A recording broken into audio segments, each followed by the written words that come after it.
कराड येथील पेट्रोल पंपावर दरोडा टाकण्याच्या तयारीत असणाऱ्या 3 जणांना येरोडा पोलिसांनी जेरबंद केले। त्यांच्याकडून घरफोडीचे 11 गुन्हे उघडकीस आले आहेत।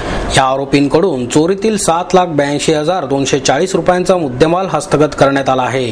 पोलीस उपायुक्त संजय जाधव यांनी पत्रकार परिषदेत ही माहिती दिली। ललित दीपक खोल्लम, आनंद गणपत जोरी आणि महेश राजू जाधव अशी अटक केलेल्या आरोपींची नावे आहेत।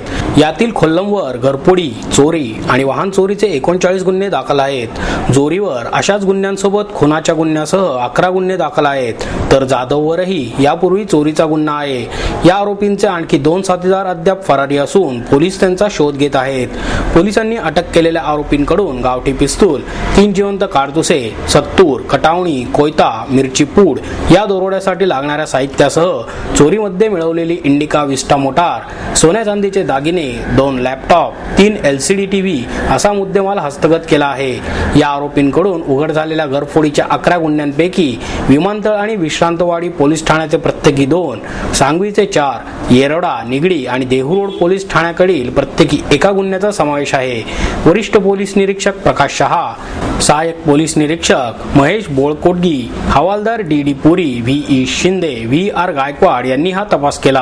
आमच्या इथं पेट्रोल पंप जो आहे विमाननगरच्या हद्दीमध्ये, तिथे काही चोरटे हे दरोडा टाकायला येणार आहे अशी आम्हाला माहिती मिळाल्यानंतर आम्ही तिथे सापळा रचला। आमचे PI शहासाहेब यांनी, त्यांच्या सहकाऱ्यांनी आणि आपला बोळकोटगी आमचा API जो आहे DBचा त्यांनी,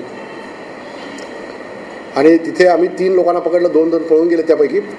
तर 3 लोकांपैकी जो खोल्लम म्हणून आहे, ललित खोल्लम, आणि जौरी म्हणून जो आहे, या दोघांकडे तपास केलेला असता यांच्याकडे एक इंडिका कार, जी आमच्या इथनं विमाननगर पोलीस स्टेशनच्या हद्दीतनं त्यांनी रॉबरी करून नेलेली होती, एका चालकाला मारहाण करून पळून नेलेली होती। त्याच्या व्यतिरिक्त विश्रांतवाडी हद्दीतील एका घरामध्ये घुसून त्यांनी चोरी करत असताना एका महिलेला मारहाण करून 40,000 रुपये पळून नेलेले होते। त्याच्या व्यतिरिक्त अजून अशा 11 एकंदरीत गुन्हे आम्ही 11 गुन्हे आम्ही त्यांच्याकडनं शोधून काढलेले आहेत। 7,84,000चा माल आम्ही आत्तापर्यंत त्यांच्याकडनं रिकवर केलेला आहे। यापैकी हा जो खोल्लम आहे याच्यावरती 39 गुन्हे आहेत आणि जोरी आहे त्याच्यावरती 11 गुन्हे आहेत। त्यापैकी पुणे ग्रामीणमधील देहू रोड येथील एक मर्डरचाही गुन्हा त्याच्यावरती दाखल आहे। पुण्यातल्या आत्तापर्यंत निघालेल्या याच्यापैकी 11 गुन्हे जे सिरियस गुन्हे आहेत, रॉबरी आणि घरफोडे याच्यासारखे, त्यांच्याकडनं आपण ओपन करू शकलेलो आहे।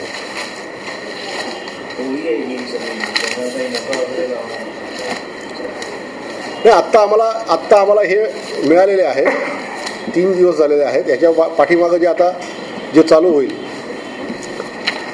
याच्या कुठल्या गुन्ह्यात सहभाग आहे याच्यातली कागदपत्र बघून आपल्याला त्याच्यावरती पुढची काय कारवाई करायची ती ठरवता येईल।